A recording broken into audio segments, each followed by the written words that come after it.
আমরা যখন আল্লাহর রাস্তায় সংগ্রাম করতে যাই, আমরা যখন বলি সমাজে কোরআনের আইন বাস্তবায়ন হোক, তখন আমাদেরকে অনেকে বলে ধর্ম ব্যবসায়ী। পবিত্র কোরআনে আল্লাহ নিজে আমাদের সাথে ধর্ম ব্যবসা করেছেন। কোন বিষয় নিয়ে ধর্ম ব্যবসা করেছেন? সূরা তাওবা 111 নম্বর আয়াত, ওখানে আল্লাহ তাআলা আরবি ব্যবসা শব্দই উল্লেখ করেছেন। ধর্ম ব্যবসা কাকে বলে? আল্লাহ বলেন, ইন্নাল্লাহা আশতারা মিনাল মুমিনিন ইন্নাল্লাহা আশতারা মিনাল মুমিনিনা আনফুসাহুম ওয়া আমওয়ালাহুম বিআন্না লাহুমুল জান্নাহ। আল্লাহ তাআলা মুমিনদের সাথে ব্যবসা করেন, আল্লাহ তাআলা মুমিনদের সাথে চুক্তি করেন, ক্রয় বিক্রয় করেন। কি ক্রয় বিক্রয় করেন?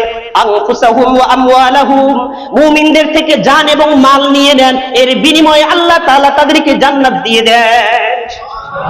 ইশতারা, আল্লাহ ব্যবসা করেন। চিন্তা ভাবনা করছেন কিসের দ্বারা ব্যবসা করেন? আনফুসাহুম ওয়া আমওয়ালাহুম, মুমিনদের থেকে তাদের জান মাল নিয়ে নেবেন, এর বিনিময়ে বিআন্না লাহুমুল জান্নাহ, তাদেরকে জান্নাত দিয়ে দিবেন।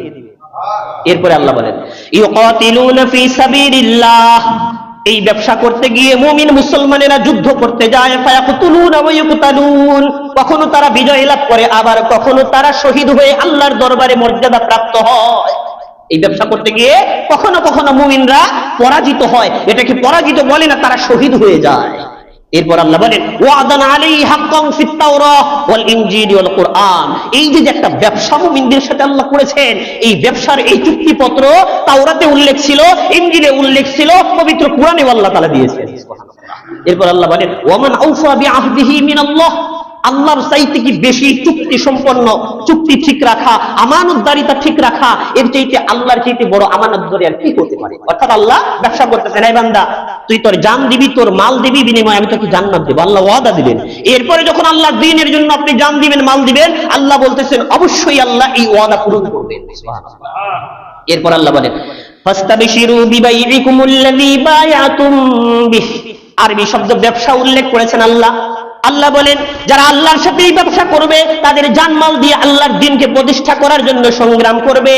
ফাস্তাবশিরু, তোমরা সুসংবাদ গ্রহণ করো, তোমরা আল্লাহর সাথে যেই ব্যবসায় নেমেছো, ওই ব্যবসা থেকে যেই লাভজনক ব্যবসা, জান্নাত তোমাদেরকে দেওয়া হবে। ফাস্তাবশিরু, তোমরা সুসংবাদ গ্রহণ করো, আল্লাহর সাথে তোমরা যেই চুক্তিবদ্ধ হয়েছো, চুক্তিতে নেমেছো, এর বিনিময়ে আল্লাহ তোমাদেরকে জান্নাত দিবেন। এরপর আল্লাহ বলেন, ওয়াযালিকা হুয়াল ফাওজুল আযীম, মানুষের জন্য এটাই হলো মহা সাফল্য। এর চাইতে বড় সফলতা মানুষের জন্য নাই। মানুষ আল্লাহর জন্য, আল্লাহর দ্বীনের জন্য আল্লাহর সাথে ব্যবসায় নেমেছে। এই ব্যবসা কোন ব্যবসা? নাকি কথায় কথায় কেউ যদি আমাদেরকে ধর্ম ব্যবসা বলে কি বলবেন? আমরা তো ব্যবসা তো আল্লাহর সাথে আগে থেকেই করি, আমাদের তৈরি হওয়ার আগেই আল্লাহ আমাদের সাথে ব্যবসার চুক্তি করেছেন। কি ব্যবসা? আমরা তো সারা বছরই কোরআন হাদিস পড়ি, নামাজ পড়ি, আমাদের মা বোনেরা সারা বছরই পর্দা করে, আমরা শুধু নির্বাচন আসলে মাথায় টুপি দেই না, এটা হলো ধর্ম ব্যবসা। আর আমরা আল্লাহর সাথে সারা বছরই ব্যবসা করি, প্রতিদিন 5 ওয়াক্ত নামাজ পড়ি কিনা? কিন্তু কিছু কিছু রাজনীতিবিদরা আছে, সবাই না, অনেক রাজনীতিবিদরা আছে ভালো 5 ওয়াক্ত নামাজ পড়ে, কিন্তু অনেকেই আছে যারা আমাদেরকে এই ট্যাগ দেয়, যারা আমাদের এই কোরআন এবং হাদিস এই আমলগুলোকে তুচ্ছ মনে করে, তাদের পক্ষ থেকে এই কথাগুলো শোনা হয়। আল্লাহ আমাদের বোঝার তৌফিক দান করুন। কি বললাম?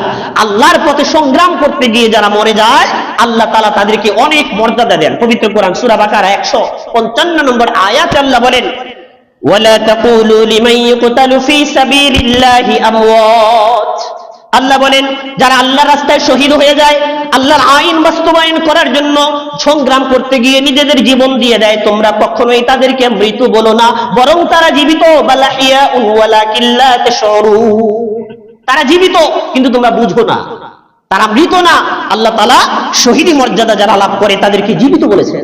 আরেকটি আয়াতের মধ্যে সূরা ইমরান আয়াত নম্বর 169, ওখানে আল্লাহ বলেন, ওয়ালা তাহসাবান্নাল্লাযীনা কুতিলু ফি সাবিলিল্লাহি আমওয়াতা, তোমরা কখনোই যারা আল্লাহর রাস্তায় শহীদ হয়ে যায়, আল্লাহর আইন বাস্তবায়নের জন্য সংগ্রাম করতে গিয়ে জীবন দেয়, তাকে তোমরা কখনোই মৃত ধারণাই করবা না। বালাহিয়াউন ইনদা রাব্বিহিম ইরযাকুন, বরং তারা আল্লাহর কাছে জীবিত এবং তাদেরকে নিয়মিত আল্লাহ স্পেশাল ভাবে রিজিক দিয়ে থাকেন, খাবার দিয়ে থাকেন। যেই ভাই ভারতীয় আধিপত্যবাদের বিরুদ্ধে সংগ্রাম করতে গিয়ে, ইসলামের পক্ষে সংগ্রাম করতে গিয়ে শরীফ ওসমান হাদি গত শুক্রবার এগুলো বিদ্ধ হয়েছেন, আজকের দুনিয়া থেকে বিদায় নিয়ে গেছেন, বাংলাদেশে আসবে। সে আমাদেরকে পথ দেখায় গেছেন, তিনি আমাদেরকে অনেক অনুপ্রেরণামূলক বক্তব্য দিয়ে গেছেন। তিনি বলতেছেন, আমার একটা দিলের তামান্না, আমার একটা আশা, আমি আল্লাহর কাছে হাসতে হাসতে শহীদি মরণ নিয়ে উপস্থিত হতে চাই। কি বলেছেন? এটাই রাসূলের শিক্ষা। বুখারী শরীফের হাদিস, হাদিস নাম্বার 7257, এই 27, ওই হাদিসের মধ্যে আল্লাহ রাসূল কসম খেয়ে বলতেছেন, আমাদের মুমিন হিসেবে আমাদের দিলের তামান্না, আমাদের উদ্দেশ্য কি হওয়া উচিত। আল্লাহ রাসূল বলেন, ওয়াল্লাযী নাফসি বিয়াদিহি, আল্লাহ বলেন, যার হাতে আমার প্রাণ, ওই আল্লাহর শপথ করে বলতেছি, ওয়াদিতু আন্নী উকাতিলু ফী সাবিলিল্লাহ, আমার ইচ্ছা হলো, আমার দিলের তামান্না হলো, আমি আল্লাহর দরবারে যাব, আমি আল্লাহর রাস্তায় জিহাদ করতে যাব, আল্লাহর জন্য যুদ্ধ করতে যাব। এরপরে আল্লাহ রাসূল বলেন, ফাউকুতাল সুম্মা হিয়া সুম্মা উকুতাল সুম্মা হিয়া সুম্মা উকুতাল। আল্লাহ রাসূল 3 বার বলেছেন, আল্লাহর রাস্তায় শহীদ হব, আল্লাহর রাস্তায় যুদ্ধ করার জন্য আমার জীবন চলে যাবে, আমি শহীদ হব।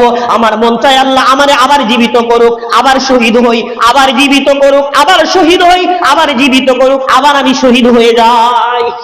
রাসূলের কথার প্রেক্ষাপট দেখে আল্লাহ রাসূল 3 বার বলতেছেন।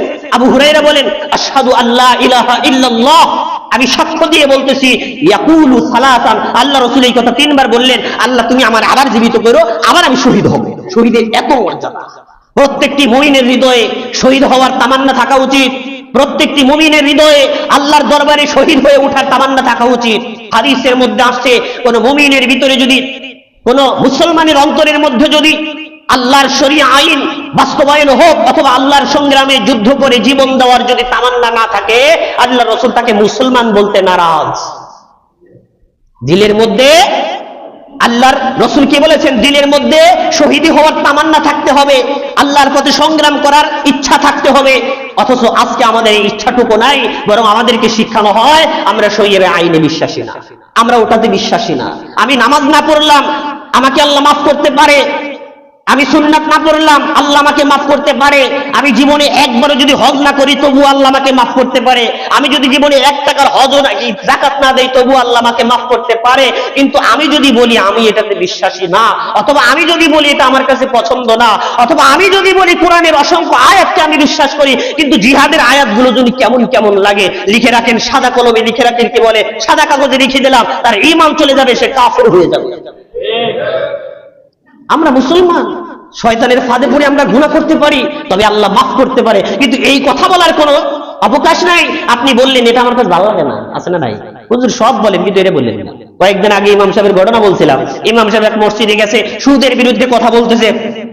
ঘটনাক্রমে সভাপতি সাহেব হুজুরের, ইমাম সাহেবের রুমে আসছে যে, হুজুর আপনি কেমনে জানলেন যে আমি সুদ খাই?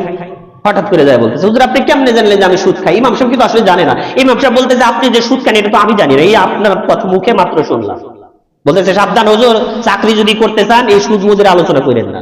বাস, সুদের আলোচনা শেষ। এর পরের সপ্তাহে হুজুর ঘুষ নিয়ে আলোচনা করতেছে। ঘটনা করবে সেক্রেটারি, সরকারি চাকরিজীবী। বলতেছে, কি ব্যাপার হুজুর, চাকরি করার ইচ্ছা কি আছে নাকি? আইসে কি শুরু করছেন, শত্রুতা শুরু করছেন, এগুলো সুদ ঘুষ নিয়ে আলোচনা কিনলে করে।